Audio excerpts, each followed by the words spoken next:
What's up, everybody? Welcome to Kinda Funny Games Daily for Wednesday, December 2nd, 2020. I'm one of your hosts, Greg Miller, alongside the rogue one, Gary Whitta. Hello, it's my first time seeing that very festive intro. I love it. I know, right? This is my first time being on the show with it, too. Of course, December 2nd, it's all there. You see I'm wearing a Christmas sweater. This is the theme. The PlayStation Christmas sweater, I see. This is the theme It's a here. good sweater. For my Kinda Funny Games Daily December, this year is going to be Christmas sweaters, so that's exciting. I got I usually wear my Mario Christmas sweater, and I might bust that out again, but apparently they're sending me a Fall Guys one. There's a Fall Guys Christmas jumper coming, winging its way to me in the post. I'm quite excited about getting that, so maybe you'll see that next week. Right now, I see in the Twitch chat, of course, on twitch.tv/kindoffunnygames, a lot of the Gary Whitta in the Santa hat emotes getting thrown up to celebrate you being here. Of course, everybody knows you're the biggest Christmas fan at Kinda Funny. I do love Christmas. I love everything about it. It's my favorite time of the year. Well, it's December 2nd. It's the holiday here as we run into it. I don't want to start the show on a bad note, Gary, but some people need to be taken to task. It's not you. You're safe. Instead, good, I'm glad to hear it. Greg from Edmonton writes into patreon.com/kindoffunnygames and says, "Hi, Greg and Gary. Yesterday in the post show, Blessing and Imran talked about Eddie Vedder from Pearl Jam performing at the Game Awards, and neither of them said the only song he is likely to sing, Future Days, which was heavily featured in this little game they may not have heard of called The Last of Us Part 2. Come on, guys." Just wanted to put my 2 cents out there and call them out. Keep up all the good work, Greg from Edmonton. Greg, another Greg, if you didn't know, was sick to my fucking stomach when I saw this last night on the subreddit that Imran and Blessing are there going like, what is he going to play? What? And nobody says Future Days. The narrative fucking backbone of The Last of Us Part 2. Arguably game of the year. But there was quite a good Neil Druckmann bit of ownage related to that song. I don't know if you remember this, but when the game first came out, Joel, they featured the song in the game, and a lot of people were like, oh, well, I happen to know that song had not yet been released when, Mushroom People Day happened, when the virus first broke out. And Druckmann pointed out that may be true, that the song had not been released, but Pearl Jam had performed it live at a concert prior to that. And I think the argument was that Joel had gone to that concert because he was such a big fan. I loved this, yes, where they tried to catch Naughty Dog on this, and Neil's response, yes, was like, no, Joel is such a big Pearl Jam fan that they had played it and it had been posted to YouTube. And that he had watched it on YouTube and he had learned the song that way before it. And I was like, you got to get up in the morning. You got to get up early in the morning to get one over on Dr. Uckman, Greg. I don't think Neil Druckmann sleeps. He just grows hair. So yeah, he's up on everything. That's how it's going to be around there. Also, apparently an incredible Fall Guys player. Do you see he got 5 crowns in a row? He got that like the most difficult achievement to get, perhaps in the entire PlayStation universe. He's a Fall Guys champ. I mean, that's the rumor. All right, I didn't see those. I've seen the trophy's there for you to go look at. I don't think it's a rumor, unless he's got so many powerful friends at PlayStation that it's all a deep state, fix. Who knows? It's one of those. The man has a family. So did he actually win those? Did he, have somebody else get out there? Kevin, what do you think? That's how it's got to be. I do think, Greg, that if there's actually, you raise a very good point. That thank you. I usually do. If you can provide proof to Xbox or PlayStation that you have a family, especially if you've got kids, they should make the trophies they should lower the metrics to get every trophy and achievement by half. Because, the game, no two gamers are created equal. And honestly, me getting a trophy in a game is given everything that I have else going on in my life, wife, kids, work and something, all that shit. That's twice as impressive as, some fucking college dropout with nothing better to do getting a trophy. So I feel like I should be getting, I feel like there should be a curve. We should be graded on a curve when it comes to trophies and achievements, don't you think? Okay, that's fair. There's an argument to be had there. Of course, yeah. Yesterday, of course, Ryan Clements, of my old IGN cohorts, came on We Have Cool Friends yesterday. Catch it on youtube.com/kindoffunny podcast services around the globe. And he talked about this very thing of having a child and now having no time for games and how it changes everything. And believe it or not, Gary, we're going to talk about something very similar to that when we talk about PlayStation activity cards today. Then we're going to talk about the first hint of a PlayStation 5 Pro. Then we're going to talk about the GTA 6 teaser we might have all missed, because this is Kinda Funny Games Daily. Each and every weekday on a variety of platforms, we run you through the nerdy video game news you need to know about.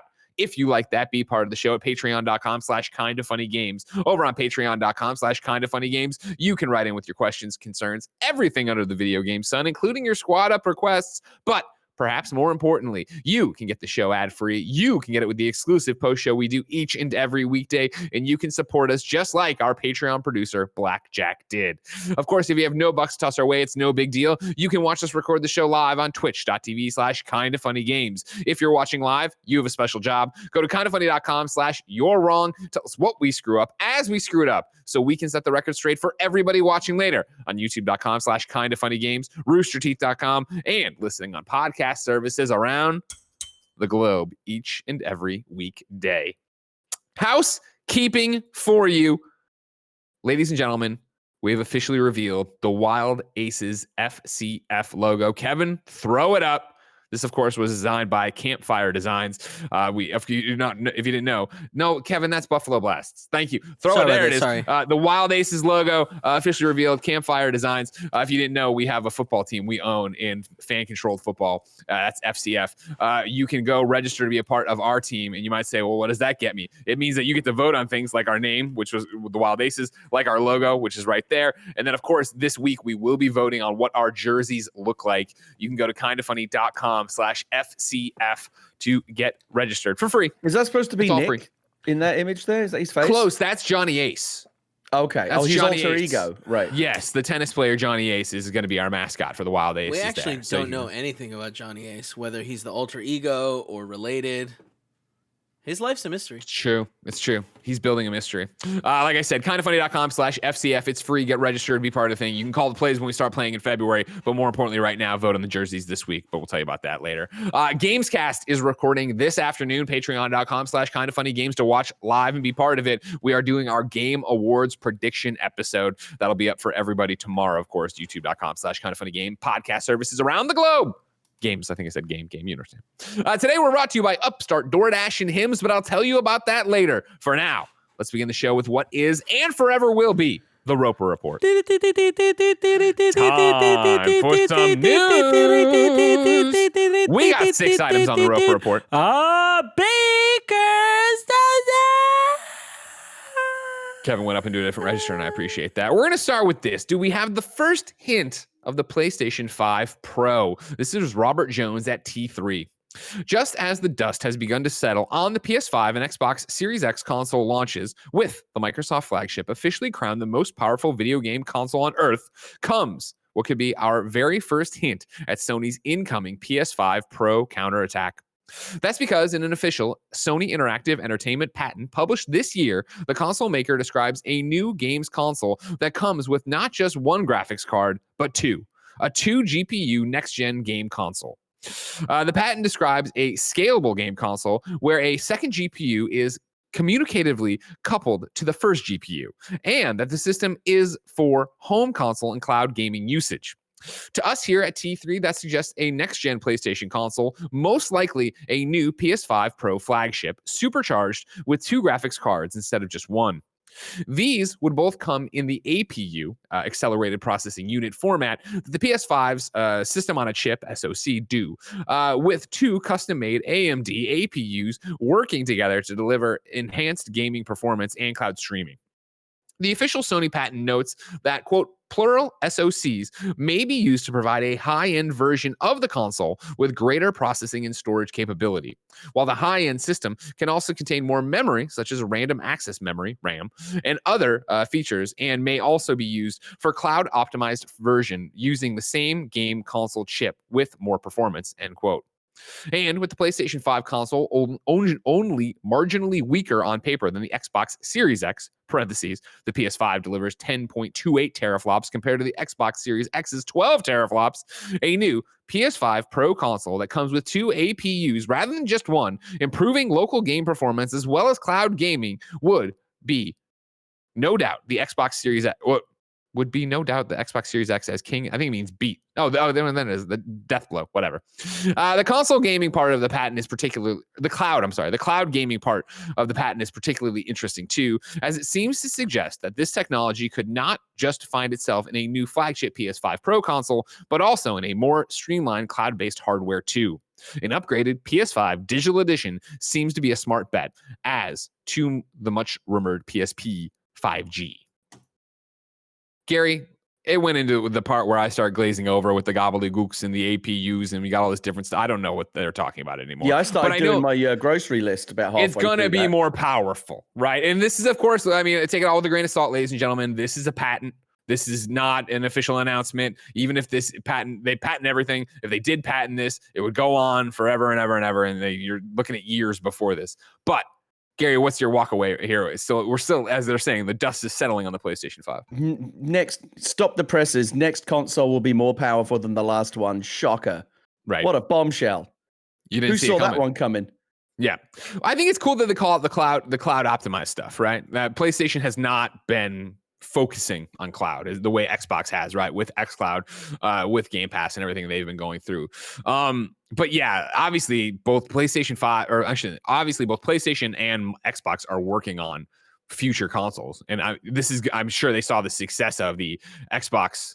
No, hold on. Xbox One X Pro. What was it? Xbox Series X. And then there was the Xbox One Pro. What was the Xbox X? Xbox One X? Xbox One X. They had the Xbox One X. I'm on an Xbox podcast, Greg, and I'm still confused by it. Well, it's like, it's my favorite thing. You know what I mean? Like, we got the new consoles, and I just hit the big old delete button on my brain of all the old shit. Yep. Nobody's ever going to talk to me about PlayStation 4 or Xbox One X again. It's gone. Good riddance. Nobody likes that. It's gone. Goodbye. We don't need to worry about it. So here we are. Now we're already thinking about deleting the PlayStation 5 information. Yeah, now we're already thinking about the next gen. I do have a couple of thoughts on this. I read that article in T3, and there's two parts of it. There's first of all, there's the story itself, and there's the second part is like what they think it means.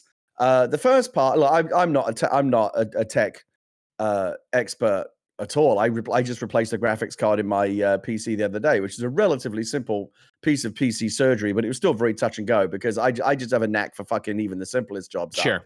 I do know this though. The few kind of Voltroning two graphics cards together in the PC world, whether it be through SLI or Crossfire or whatever your preference is, the different manufacturers have different ways of doing it. That's pretty much a dead technology on PC. No one does that anymore. Like the latest NVIDIA cards don't even support SLI anymore because joining two graphics cards together ended up being like, but for various different reasons, it was basically figured out that like that's not the way forward anymore. Like it's better to just have one really powerful card than two separate ones. Now it may be that due to the particular nature of the custom PS5 Pro or PS6, whatever you want to call it, architecture might be that they have a better way of doing it. But on the PC side, and basically you can always look to the PC for like where basically the PC that I've got under my desk right now is more powerful than whatever the Xbox, the next Xbox or the PlayStation 6 will be. So, we're always ahead of the curve technologically over here on the PC side. And we've already figured out that SLI or Crossfire joining two GPUs together is not where it's at. So again, Sony may have a really good reason that goes beyond my technical knowledge to believe that is something that is worth doing. What I did think was surprising, though, was T3's take on it, which was, this means Microsoft is in big trouble. Sony's next console is going to be more powerful than the last one. Well, first of all, obviously the next one's going to be more powerful. I'm sure Xbox will have a more powerful next console as well, whether there's a Series X Pro or a PlayStation 5 Pro or whatever it might be. Yeah, they'll both be more powerful. The reason why I thought it was silly to suggest that this is going to give Sony more of an edge, and Sony obviously already have a massive edge over Microsoft in terms of sales and install base and arguably even mind share, is the idea that a more powerful console is somehow going to stack the deck even more in their favor. I'll simply say this, Greg: if having the more powerful console meant that you won the game, Xbox would have won the game a long time ago. Every single Xbox has been more powerful than its PlayStation equivalent, but that ended up not being enough. And you look at Phil Spencer and you look at what Jim Ryan are talking about as they go into the next generation. Our thinking has progressed beyond just more power equals better. It's about experiences. It's about games. It's about where, when, and how, and why, and how much is it going to cost you to play these games? How easy is it to access these games? Are they available in the cloud? What are the features? What is the overall experience like? The power is becoming, I think, it's always going to be obviously what is the raw power available under the hood in order for you to deliver those experiences is always going to be a key factor. But it's becoming less and less part of the equation as other things come to the fore, and to just assume that having a more powerful console is like pressing the win button is very old-fashioned, very one-dimensional thinking. I think that, thank God, the people that run Xbox and PlayStation these days, their thinking has evolved way beyond that. So I think it's kind of a nothing story, basically. Yeah, it's usual whenever you have one of these patent stories. It's like, hey, keep your ear to the ground. This is happening. It's interesting. How do you, what will the advancement be for the PlayStation 5 Pro or the PlayStation 6 over the PlayStation 5? You have to start looking at those patents and seeing it. But as we always talk about, the amount of times they have patented stuff that have never, ever, ever, ever, ever come to fruition. The thing, just in general, I'll echo what Phil Spencer said again the other day, when I've been saying it for the longest time, is that the console war stuff, the tribalism stuff, is just boring. It's just boring at this point. Like, unless you work at Sony or Microsoft, or unless you actually have like a financial stake, like as an investor in the company, why the fuck do you care which one sells more? Like, as long as your platform of choice is healthy and a fun place to be and is going to continue and has a path towards the future and has the stuff that you want to play on it, why do you fucking care what the guy across the street is playing, or whether or not his console has sold more copies than yours? It's just it's so boring, and I get that it's something that like kids in the schoolyard can argue about. I remember back in the days it was Commodore 64 versus the Sinclair Spare, and my computer is better than your computer. Like, it's never going to go away, whether it's sports teams or the console of your choice. Basically, the reason why this nonsense tribalism continues is people make an investment. Not everyone can afford to buy both consoles, so they pick one, and having then picked one, they then need to feel good about the fact that they made the right choice, which is why they start kind of telling themselves these self-fulfilling prophecies that, well, I know I made the right choice because my console is better than yours. It's silly and it's dumb, and I really wish that one day we would get past it. And I love the fact that the industry leaders like Phil are kind of preaching that gospel as well. I don't think we ever will. I think we'll still be here, God knows, on like kind of funny holographic news, holodeck news beamed into your living room 20 years from now, talking about, oh well, apparently the PlayStation 9 is going to sell more than the Xbox XXY or whatever the fuck it is that we're playing, in 20, 25 years from now. But it's just silly. It's boring. It's better things to talk about. And you're wrong. Ignacio Rojas says, Gary said that every Xbox has been more powerful than its PlayStation equivalent. Both the PS3 and PS4, both PS3 and the base PS4 were more powerful than the 360 and the base Xbox One, respectively. But it speaks to your point of it just doesn't matter. I don't care. We're correcting you care that the fact, but yeah, we're talking about we don't care about power. No, we'll see. Number 2 on the Roper Report, let's talk Fortnite. Of course, Season 4 ended yesterday with the Nexus War. It was very cool. We all got together and went and fought Galactus. You can watch our Let's Play of it, youtube.com/kindafunnygames. Kevin, what did you think of the Nexus War fighting Galactus? It's kind of boring. What are you going to do? But it was cool, right? It wasn't the normal thing of Fortnite. That's a cool way to end your season. Nah, I wanted to play Fortnite instead. Is it right? It was a 10-minute event. That doesn't seem like very much. Yeah, something like that. Well, I mean, the events always are. Yeah, so, the events are always like, okay, now this thing smashed or a rocket exploded. I wish someone had told me, because I was like, oh, I'm going to play one more match with my boys. I wish you didn't nod off every time we did these shows and you would know that kind of information. Well, stop giving me the good, you know what I mean? Stop giving me the good. You talking about that snake game I gave you? Yeah. Oh, okay. Cool. It's worm jazz again. I had a lot of fun. I thought it was different. We had Iron Man flying around, tossing us jetpacks. We drove the battle bus. We had a good time. Again, remember, it could just be, hey, the season's over and the servers are offline for 3 hours while we do something. I prefer it to be an event and everybody goes in. And a whole bunch of other people did too. Eddie at GameSpot reports, it should come as no big surprise, but Fortnite's latest Marvel event was a huge success in the terms of player activity and viewership. According to numbers released by developer Epic Games, some 15.3 million people were logged into the game at the same time to watch the Devourer of Worlds himself, Galactus, descend upon Fortnite. It was awesome. Yeah, exactly. It's something different, especially for, as usual, the free-to-play game, and Fortnite continues to evolve and change and do different things to bring in new audience. I mean, Fortnite's not my cup of tea, and I don't play it. But obviously, it's a big enough thing that like if you're in any way involved in video games, you can't ignore it. You can't not be aware of it. And just from having like watched it as a distance, especially when it kind of blows up at these big events, that like yesterday my Twitch feed, like it was all over my Twitch feed, it was all over my Twitter, there was just no getting away from it. But to Epic's credit, I think they have done a really good job of creating these kind of like event based gaming experiences where it's like, everyone kind of comes together for like one big collective experience, whether it's these kind of virtual rock concerts, or I can't remember what the last one was, but I remember watching some Twitch stream of France where there was some like giant kaiju battle that was happening, and I remember thinking, wow, that actually looks really epic. No pun intended. They've done a good job with it. However, you mentioned the Twitch streams. Obviously, yes, they were everywhere. We streamed it, like I said, youtube.com/kindoffunnygames to see the video. You could be in trouble if you streamed it right afterwards. Twitch support tweeted, if you stream the Fortnite Nexus War event and you want to be cautious about DMCA risk from the music in that event, consider exporting/downloading and then deleting any related VODs or clips. This is a different conversation, Greg, but that as a Twitch streamer myself and someone who knows a lot of Twitch streamers, including some people whose careers are as Twitch streamers, it's a real issue of concern for them, and it's got to get sorted out. The current Twitch solution of, oh, well, read the EULA and just mute any music that might be copyrighted. It's not good enough. The burden should not fall on the individual streamers. The people who actually create all the content that makes Twitch such a valuable property, this should not be their job. And I admire CD Projekt Red and other companies. FIFA does this as well, stepping in and kind of trying to kind of provide a stopgap solution by having these streamer modes when they say, well, if you click this button, the game won't play any copyrighted music and stream without a hassle. But that kind of sucks as well, because for a lot of people who want to play the game and stream it as their primary way of experiencing the game, playing it with their Twitch chat, with their community, they are going to be experiencing a suboptimal version of the game because some content's going to be canceled out by that streamer mode. So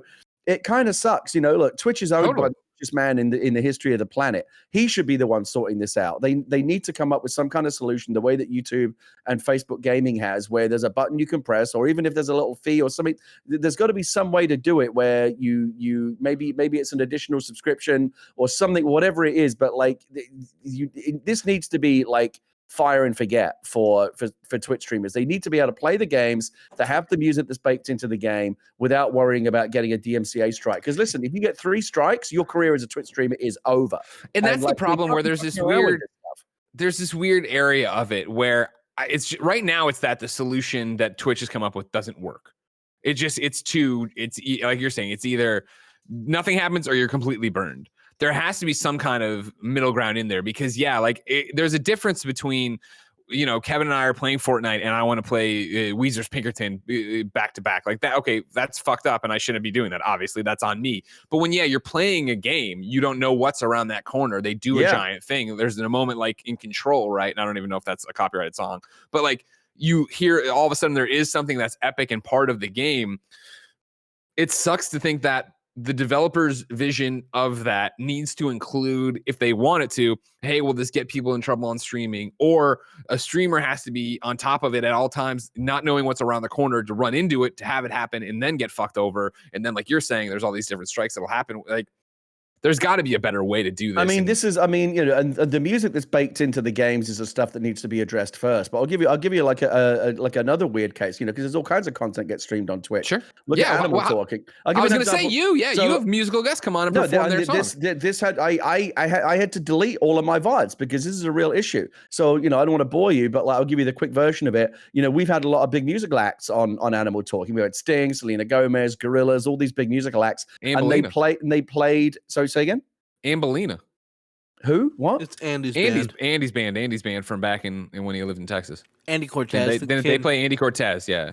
Who sits with us we haven't sometimes. had that. Maybe for the next season. We haven't booked Andy's band yet, but we've had some pretty big musical acts on the show. Obviously when Sting comes on the show, or Gorillaz or Selena Gomez come on and perform their own music, we have permission to use that music. Now, we still on the YouTube side, because we post the episodes on YouTube after the live Twitch broadcast. We still have to jump through a bunch of hoops where we work with the record label to get the music, properly cleared through copyright and stuff like that. But there is a mechanism, there's a system to do that, where any kind of copyright claims can be addressed. The record label can do what's called whitelisting our video or our channel to make sure that the video doesn't get blocked or demonetized or taken down. YouTube has a system for that. Twitch doesn't. And so all of my animal talking episodes that used to be on Twitch VOD, I had to take them all down because I didn't want to wake up one morning and find that I've got Twitch, DMCA strikes on like 10 different episodes of animal talking, even though I know I had the permission, permission and the license to use that music. Twitch doesn't allow me to tell them that. There's no back-end system, no automated system, no back channel for me to do it. I could easily have woken up one morning and my Twitch channel just gone because 3 strikes and you're out. And YouTube's great about it. And I agree, and it's because they've built for that. But Twitch also does want to be a VOD platform. They've made it so you can upload. They have your offline page. They have all this different stuff. It's a weird solution that they've come up with. This needs to get sorted out at the corporate level. Twitch, Amazon, which, as we all know, has infinite money, infinite resources, needs to get together with the record labels and come up with some kind of blanket coverage for streamers so that they can play the games as they come out of the box to their audiences without having to worry about getting taken down or without having to compromise the experience by pressing some kind of streamer button that pulls a bunch of cool music out of the game. This should not be a problem that is solved from the bottom up. It is a problem that needs to be solved from the top down at the corporate level by Amazon / Twitch working with the record labels to come up with like some kind of blanket solution for streamers, so they just don't have to worry about it. Yeah, especially for you're talking about it. There are so many people, obviously, who have their careers on Twitch, but then there are so many people who stream for fun, stream as a part-time job, stream as think about that. Like the people who work the 9 to 5s and then come home to try to grind it out and play a game and do this on top of being a parent, on top of taking care of their family, on top of whatever they're doing.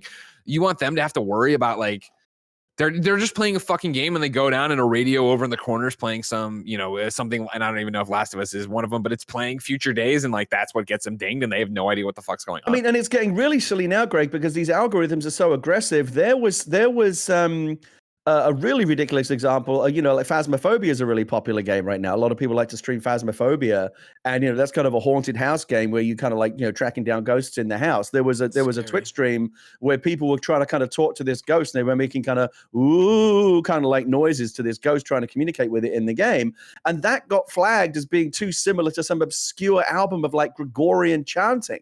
And the algorithm basically fucked up. But again, even when the algorithm fucks up, there's no way to fix it. Twitch is just well, computer says you fucked up. Sorry, computers never get anything wrong. Computers never been wrong before. Yeah. So it's a big problem that has to get fixed. Agreed, Gary.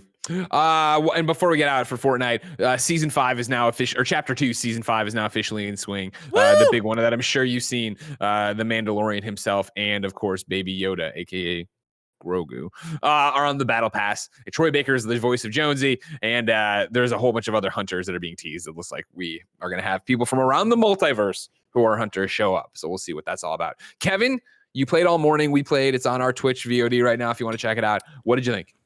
I loved it. I'm all in. They got all the good players playing right now. You know what I mean? So it's a little tough. I unfortunately missed that first video with Troy Baker because I tried to pause it. You can watch it? I tried to pause it by... Oh, I can. Oh, excuse me. I'm going to go do that then.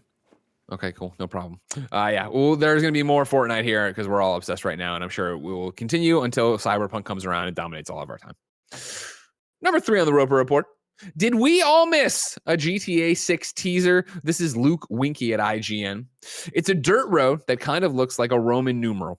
In the doldrums of the Grand Theft Auto hype circle, that alone is enough to get excited about.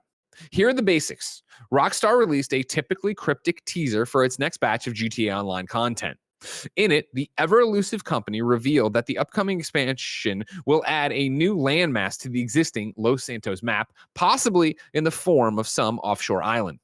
During that teaser, the coordinates 38.527, comma, negative 79.6129 briefly appear on screen. Dump those numbers into Google Docs, which I think he means maps, and you'll see Middle Mountain Trail right on the shaggy border between Virginia and West Virginia. Zoom out and take it all in.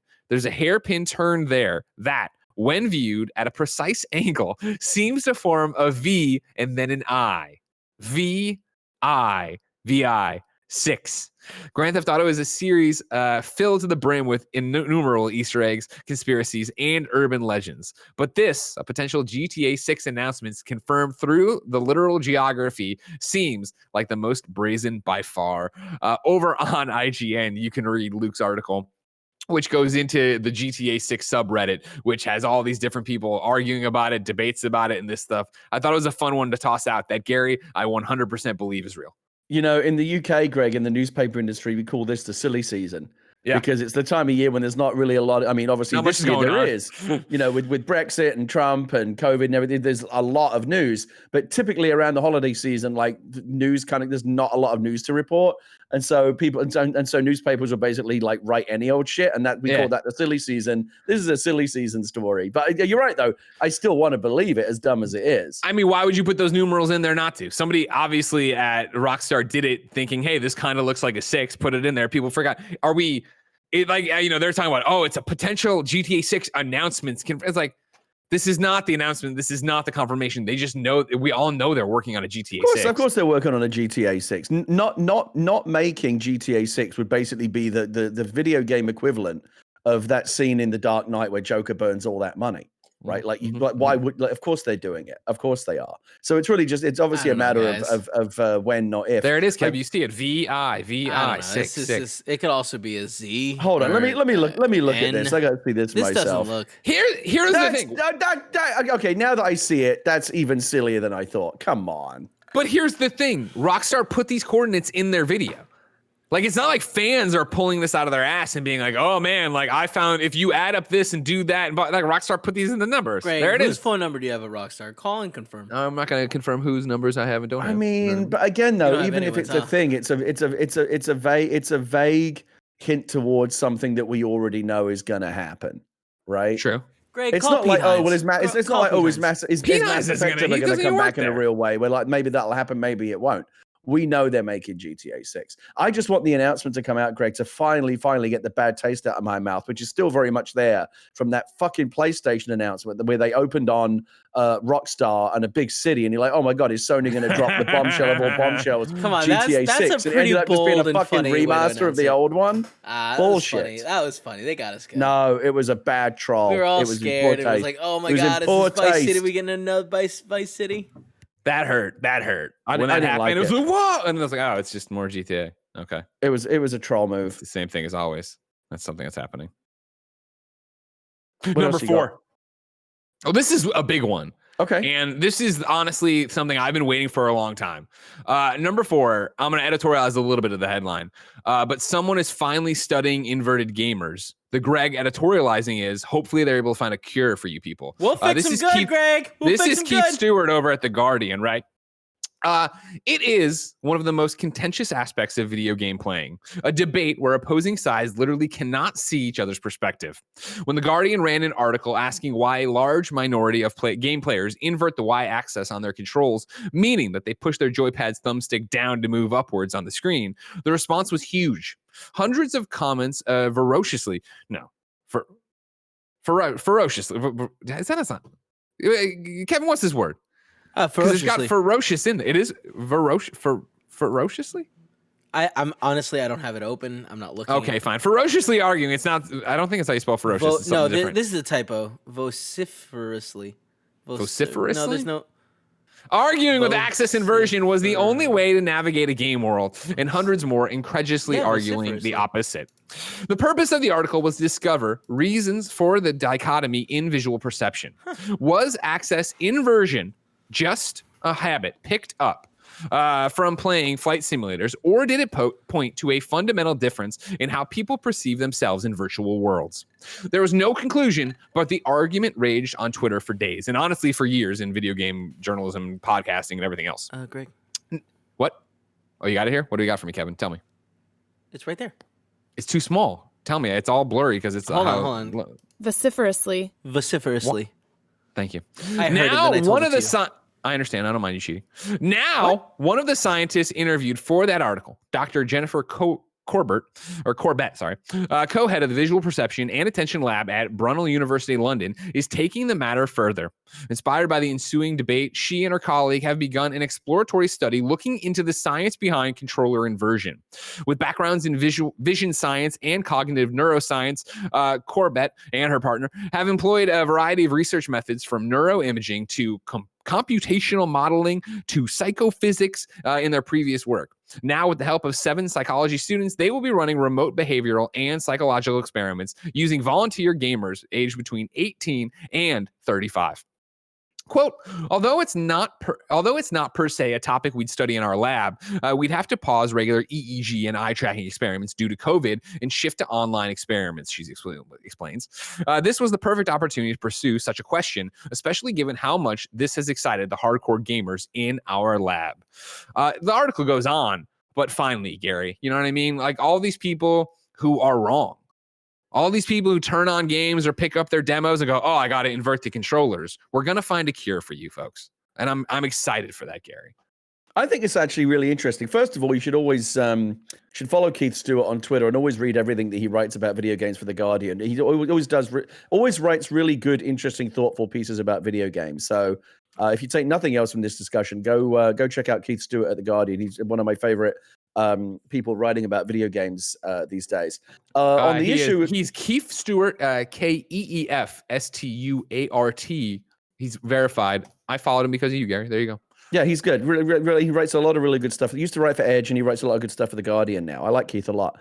On the inversion issue, it's funny. I was thinking about this the other day because I, much like you, Greg, I mean, for you, it was your first time, but I actually went back, because I got the new Xbox. Finally decided to dive into the Master Chief Collection and played for the first time in almost 20 years, went back and played the original Halo.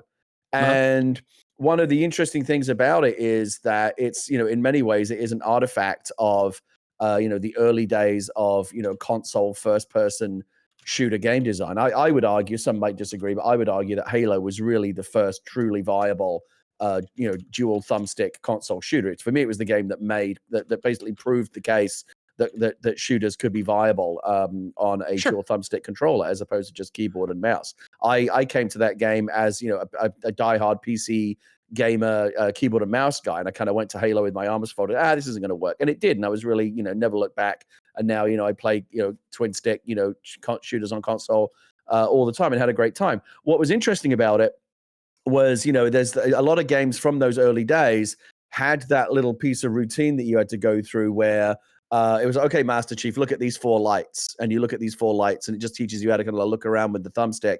And then it says, okay, now I'm going to invert your controls. Now try it, with the controls backwards. And you do it that way. And then it asks you, which one do you want to go with? Like they basically bake the y-axis inversion into the kind of the tutorial of the game.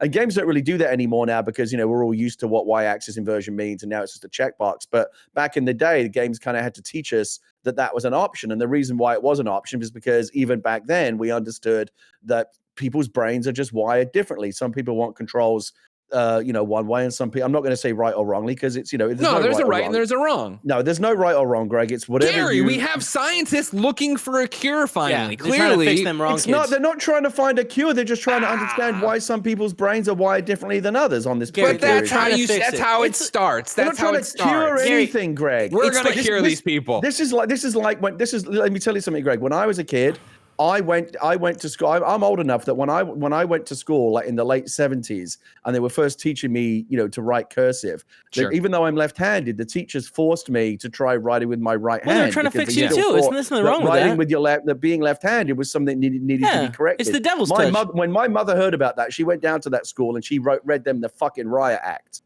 Because obviously, that's not right, and you should write with whatever hand.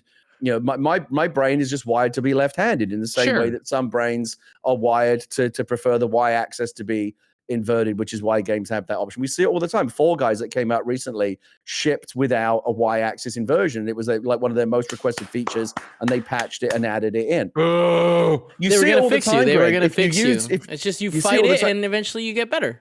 Exactly. If you use a Mac, you'll know that they have an option to turn on or off something that they call natural scrolling, where when you use the trackpad, it can either mirror the way that, if you think about the way that when you scroll through your phone, right, when your thumb moves down, you're actually scrolling up the page and vice versa, right? It's kind of flipped, but that's how the natural action of it works.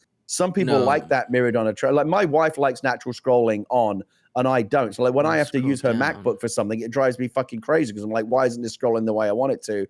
And vice versa. If my wife uses mine, it's like, you've got this backwards. It's not backwards. It's just the way you want it to be. So thank God for that checkbox. Because if we were all forced to kind of use our a non-dominant hand, that would be a nightmare. Just in the same way if we were forced to use an inverted or a non-inverted. Y-axis. A lot of people would be left behind, and a lot of games wouldn't be viable. So I'm really, really glad that long ago we decided that we needed to accommodate everyone. Whether or not there's anything practical to be learned about, let's say we get to the bottom of this. Okay, what then? Yeah. Like, again, it's not something that needs to be cured, but just as an exercise in pure research, it might be interesting to learn and read about why some people's brains are wired one way from birth that way, and others are different. Maybe it's not from birth. Maybe it's a learned behavior. I don't know. That's what this research might get to the bottom of, and I think it's really interesting. We've had some fun here, poking fun at inverted people, talking about finding a cure. Of course, enjoy games however you enjoy them. We're all having a good time, having a laugh. But play right, right? Of course, play right. But to end this on a more positive note, I'll tell you a story that should shock no one who knows this man. And it is a fun one to end on. In the chat, Sad Boy Barrett wrote, "I bat lefty, and I remember my coaches forcing me to try to hit right. And I remember having a fit about it in the middle of a t-ball game." I can imagine. It's a good story. Take Barrett as we already know him, shrink him down to real boss baby level, and imagine him freaking out. Like he's got his little skater cap on, and he's throwing the bat, and he won't play the t-ball anymore. Good for you, Barrett. Stand up for what you believe in. Being left-handed never held back Phil Mickelson. Actually, isn't Phil Mickelson? We weren't even. I think that Phil Mickelson's actually right-handed, but he plays lefty, which is really weird. Some people play that way. Barry Bonds was left-handed. We're not talking shit about left-handed people. Don't put left-handed people. Some of us are. Just to be clear. Kevin's talking shit about left-handed people. Right. I wasn't. I have a strong stance against him. You know what I mean? I'll simply say this: a statistically significant percentage of the world's great geniuses are left-handed. It's like it's not even. It's not 50. It's not like a 50-50 thing. It's like. Gary, I think it's like I think in the general population, about 1 out of 10 had done a better job. That would be not a fact. You know what I mean? Are left-handed. First of all, we should all be writing with both hands. All right, like that's a fact. Every genius, that. If a spider can do it, why can't we? Exactly. Thank you, Greg. Thank you. Web comes out of their butts and mouths. I don't know about that second part. Number 5 on the Roper Report. Guess what? People love single-player games, but do you love activity cards on the PlayStation 5? Patrick Klepek over at Vice put up this one. Video game companies like Sony and Microsoft spend years planning their next-generation machines. The moment one machine is out the door, they're sketching out what the next one looks like, even if it won't ship for another decade. Sony's big plans for the PlayStation 5 were in motion long before the hardware showed up at people's doors, and that included its ambitious ideas for the PlayStation 5 interface, such as the activities that I wrote about last week, where people can instantly jump around to different game quests by sorting through a menu. When I shared my story on Twitter, it prompted a surprisingly visceral reaction. Equal parts backlash for Sony, openly advocating for people to avoid immersing themselves in game worlds, and praise from people who are excited for a different way to play their games. Of course, Gary, you've paid attention to activity cards, right? You can jump around, you can use them, they're tracking different progress. To be honest with you, Greg, I haven't spent a whole lot of time playing games on the PS5. We played a lot of Sackboy, and I'll say again, don't sleep on Sackboy. Don't sleep on Sackboy. Especially if you've got multiple controllers in the house and you've got a family play. Like my wife and my daughter are all playing Sackboy together, 3 players, and it's great. But the 2 main things that I'm interested in playing right now, Miles Morales and Spider-Man Remastered, I'm not going near until they either patch the game some more or patch the firmware, because wasn't Joey Noelle just the most recent one to have her system brick because her system froze up during Spider-Man Remastered? It just crashed. Yeah, but then she ended up with some kind of weird residual audio issue afterwards. Like I've seen too many issues with it. I'm not going to touch those games until the system gets patched a bit more. To your point, though, I did read the article that Patrick Klepek posted about this. Sure, yeah, I'm going to keep reading. I was just wondering if you were briefed on activity cards. Yeah, I thought it was interesting. Yeah, go ahead. Sorry.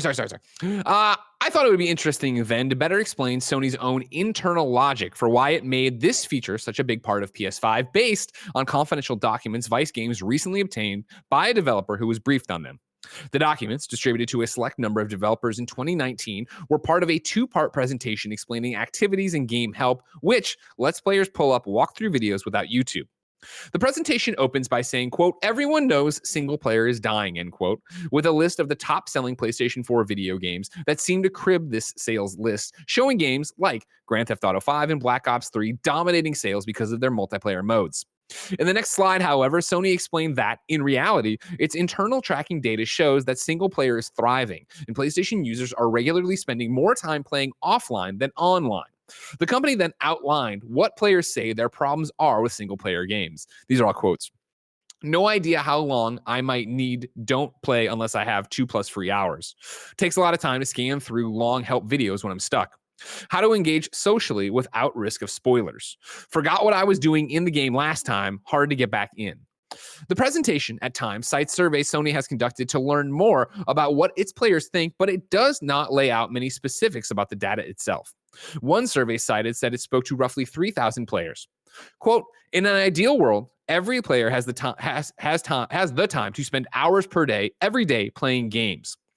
In reality, most people have jobs or kids or school or all of the above. Often, free time comes wedged between other obligations. An hour before bed, a 30-minute break between homework assignments, a few minutes before your online multiplayer match. That was all quote, obviously, back to Pat's article. The problem, Sony proposed, was that people don't have enough information to determine when and how they should play a single-player game. Alongside being able to jump around between different quests, Sony's activity feature would suggest how long it would take to finish a quest, allowing players to find something that fit best with the time they have available. All of this, according to Sony, creates friction, while their proposed system, dubbed the Universal Data System, can help solve. Quote, we can change should I start playing to which part should I start playing, reads a slide next to a screenshot from Uncharted. The options are there, the choices are clear, the game is calling. Pick up that controller, it's time to play, end quote. There is no universal system for implementing activities in PlayStation 5 games, which is why you see it used differently across games.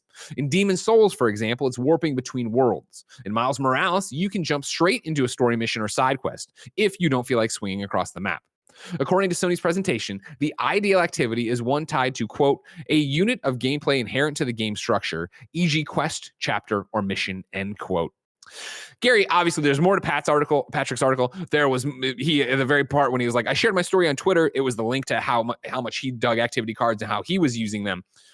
I was surprised to find when Patrick initially reported on it, there was a backlash to it. I haven't used activity cards at all, really, but I don't see why people would be upset that they're there and ruining the experience for being immersed or whatever. How do you feel? I mean, it's not like they're being forced on you, right? If you don't like them, don't use them.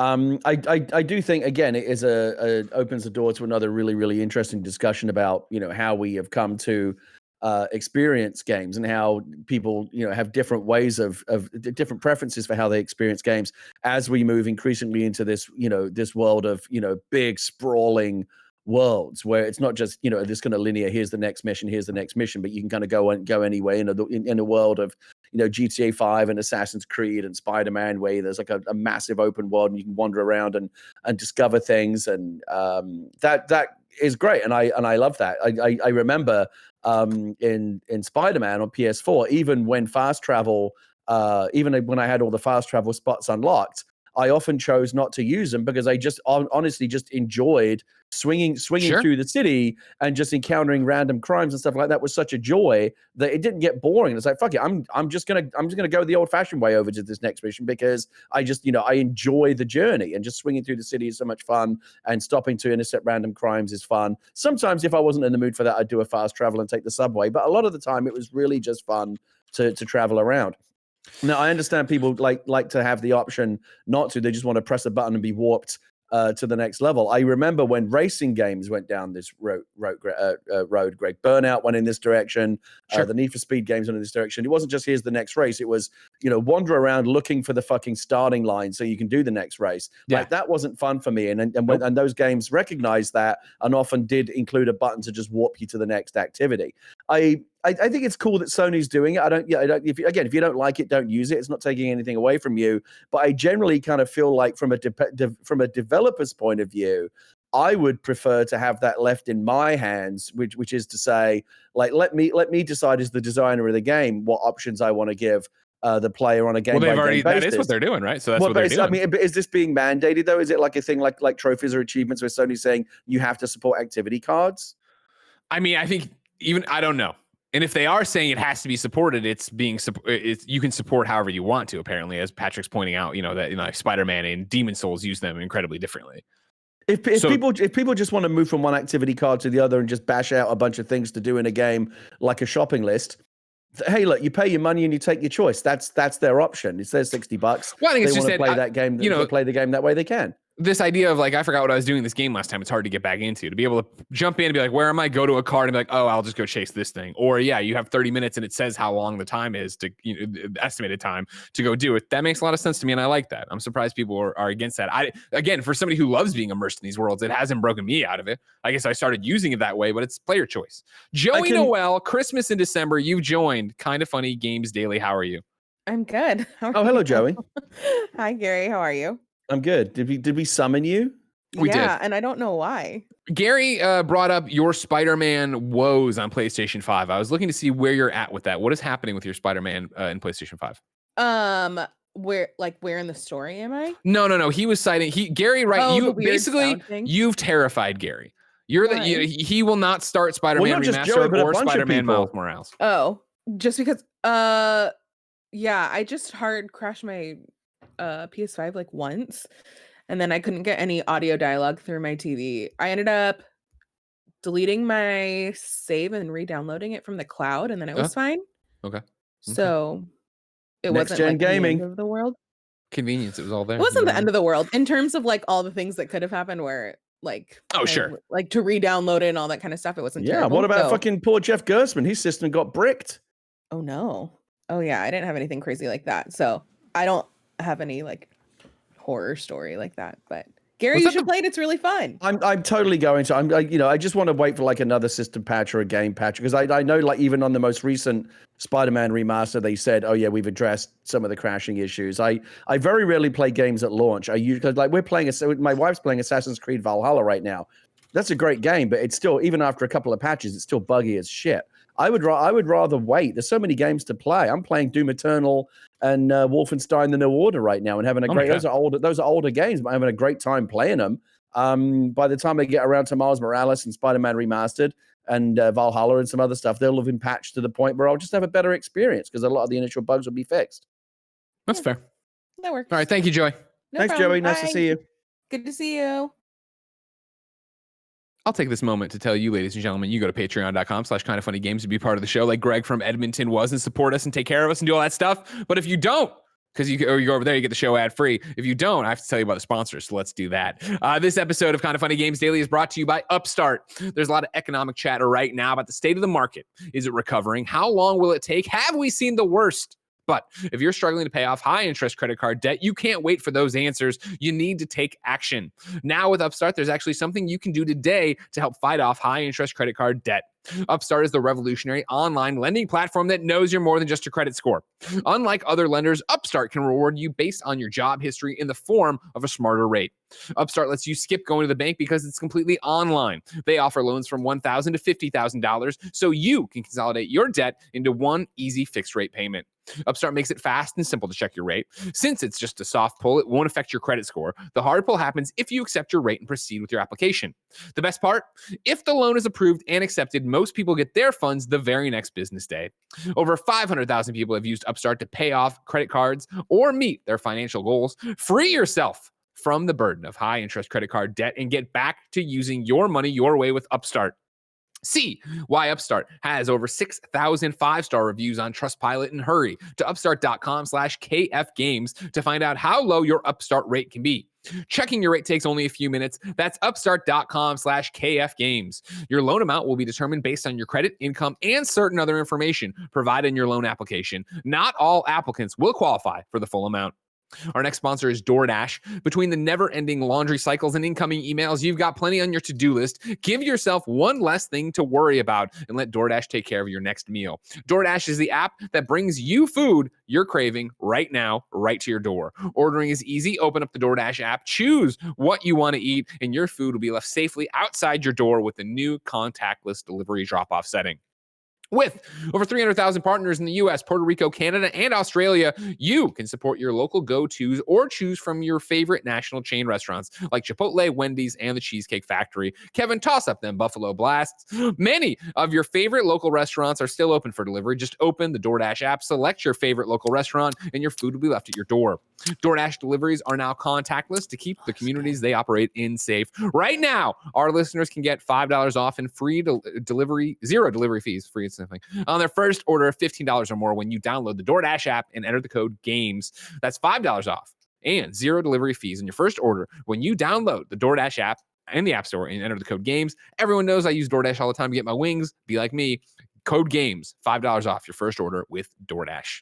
And finally, forhims.com is all about men's wellness. We all know the story. Andy and Nick wanted to maintain their own wellness. They looked to Hims to help keep their hair full and healthy. We can confirm they've been loving it ever since. Through Hims, you can also get prescription medication that treats erectile dysfunction. Real science, real solutions. This would cost hundreds of dollars if you I've been making a move to call dollars smackers. Let me do that again. This could cost hundreds of smackers if you had to go through a doctor or pharmacy. Not so with Hims. Hims makes it simple and affordable. No embarrassing conversations, no expensive appointments. Just answer a few questions online about your medical history, and a provider will confidentially review it. If they approve it, your medication is shipped directly to your door in discreet packaging, and shipping is free. No more searching online for answers to questions about erectile dysfunction or sexual wellness. Just go to Hims, go to your account, and ask a medical professional you trust. Try Hims by starting out with a free online visit. Go to forhims.com/funnygames for your free visit. That's forhims.com/funnygames, forhims.com/funnygames. Prescription products are subject to medical provider approval and require an online consultation for a medical provider who will determine if a prescription is appropriate.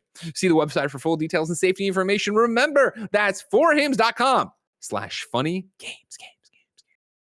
Believe it or not, Gary, an hour into the show, we are finishing up the Roper Report. Number 6 is a hodgepodge, a potluck of quick business things. I got a press release today about this. Today, Phoenix Labs announced the establishment of 2 new studios in Montreal, Quebec, and Los Angeles, California. These studios, along with the teams in its Vancouver and San Mateo locations, demonstrate Phoenix Labs' vision for empowering and supporting teams as they embark on the journey of developing new games. The company expects to reach 250 employees by the end of 2021 to support new game prototypes across studios while continuing to support the expansion of Dauntless. Meanwhile, over at Sony Bend, Days Gone game director Jeff Ross and Days Gone writer and director John Garvin have left Sony Bend. Both of them actually left a while ago, but just started tweeting about it.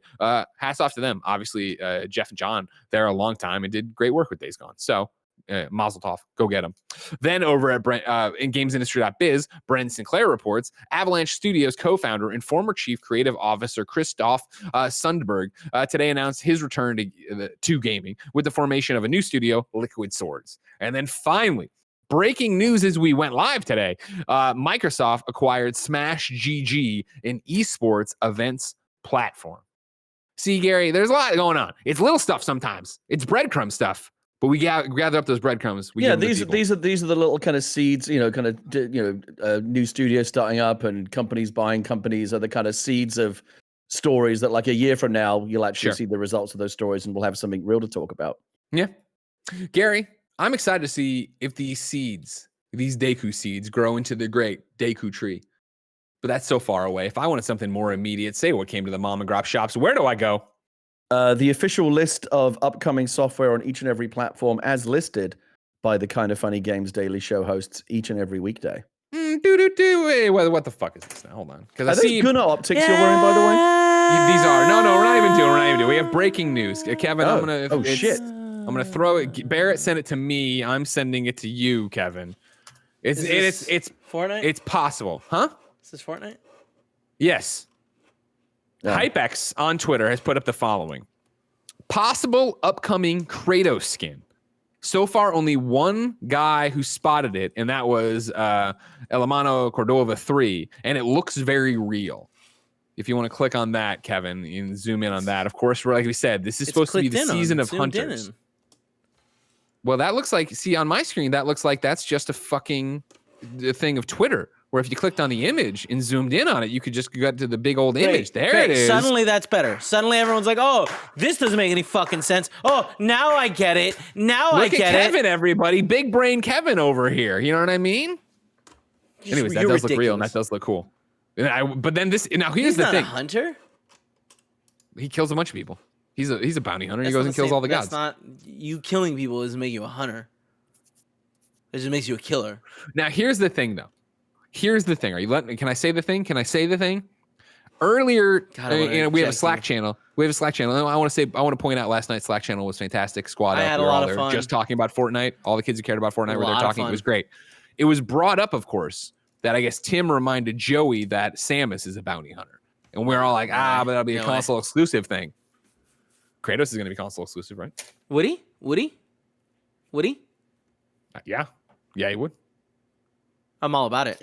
I feel like there's a good opportunity for Epic here to kind of, have it be like their own Super Smash Bros. But, because it's crossplay multi-platform, like, yeah, I get it. Like Kratos you would only get that if you play Fortnite on PlayStation. But, obviously the character would show up in everyone's game. Likewise, Master Chief on, Xbox or whatever. And so you could end up with like Kratos fighting Master Chief. That would be really, really cool. In Fortnite. That would be awesome. Yeah, they should do that. I would 100% turn on the Xbox once for that. Yeah, okay, this looks real, right? Kevin, the next thing I'm going to send you. That's what they should have called the Xbox One, the Xbox Once, because you only fucking turned it on once. I've sent you PlayStation's Twitter. This is, if you haven't been following, like I said earlier in the Fortnite update. Is this live? Is this all happening? This is 4 minutes ago. Before you click on it and play it, though, if you haven't been following, I told you that Troy Baker is now basically the voice of Fortnite. He's being Jonesy or whatever. So he's been doing these audio transmissions. He's in the video talking, and then they've been doing this one. Play this one, Kevin. Give me 1 second. I have to change the screen for you. So fill time. I'm done. I'm tweeting about this. I'm ready. Yep. Reality log 32. Note to self: do not research targets before transporting them to the island, because if you do, you might find out a few things you really don't want to know. Like, I don't know. For example, that the next guy you're picking up has literally vanquished multiple gods with his bare hands in a fit of uncontrollable rage. I mean, that sounds pretty definitive. Yeah, it does. Man, Fortnite continues to kill it, and then now it gets into the question of, will it be Kratos? Will it be Samus? Will it be Master Chief? I can't even, if that's what happens, I'm so in on this game. Look at that. Well, you're already in. They already got you. No, I know, but they're going to get me more. You know what I mean? Now remember too, Donald, oh my God. I'll give him $12. Remember, I'm not at this point.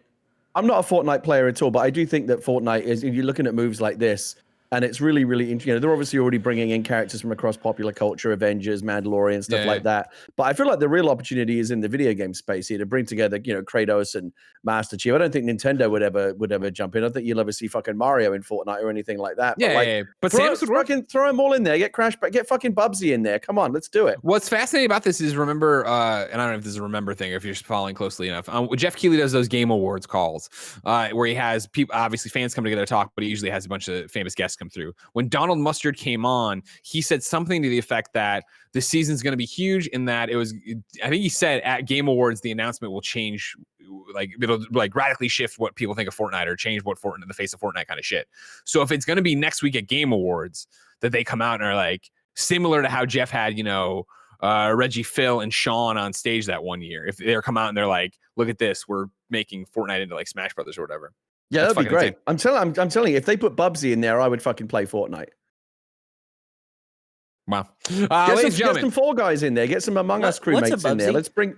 What's a Bubsy? Yeah. Am I gonna don't answer. Don't give in to him. Don't give in to him. I don't know. All right. Am I taking video game history school? I can't spell Bubsy, so. Let's go to Out Today. Out Today, Apex Legends is getting into the holiday spirit with its jolly limited time Holo Day Bash event running through January 4th. This year's celebration marks the return of the Winter Express limited time mode and the introduction of the new winter-themed cosmetics. Players are also invited to compete in a all-new rewards track to take advantage of this month's sales, including all-new Loba, Revenant, and Spitfire legendary skins. Meanwhile, Watch Dogs Legion Update 2.30 is live. Habraxia is on Xbox. Fortnite Chapter 2 is out on everything. And then Paw Paw Paw is on Xbox. Gary, we asked people watching this show to go to patreon.com/kindoffunnygames, support us, and Squad Up. This is where you write in with your username, platform of choice, and why you need help in a video game. We read here, the best friends coming to find you and everybody plays games together. Today, Glenn M needs help on PlayStation. Glenn's username is GlenNWO. That's GLENNWO. Awesome name, all one word. I need help with the multiplayer trophies in Sackboy. My wife won't play with me and my dog doesn't have thumbs. I'm on the West Coast and usually on most weeknights after 5 p.m. and weekends. Wait, did he say his dog or his wife doesn't have thumbs? His dog does. His wife won't play and his dog doesn't have thumbs. Okay, just What checking. do you think having his It's thumbs? okay. The dog's thumbs? Yeah. Years of evolution drove them up to like this part. And Yeah. they So don't okay. have So thumbs. then he would have a thumb. It's just not in the right place and doesn't do the right things. I don't think they call it It's a not thumb an opposable anymore. thumb. That's the key. Glenn that's the key part. NWO, if you want to play with Glenn. All right, everybody, ladies and gentlemen. We asked people watching live on twitch.tv/kindoffunnygames to go to kindoffunny.com/you're wrong. Tell us what we screw up as we screw it up so we can set the record straight for everybody watching later on youtube.com/kindoffunnygames, roosterteeth.com, and podcast services around the globe.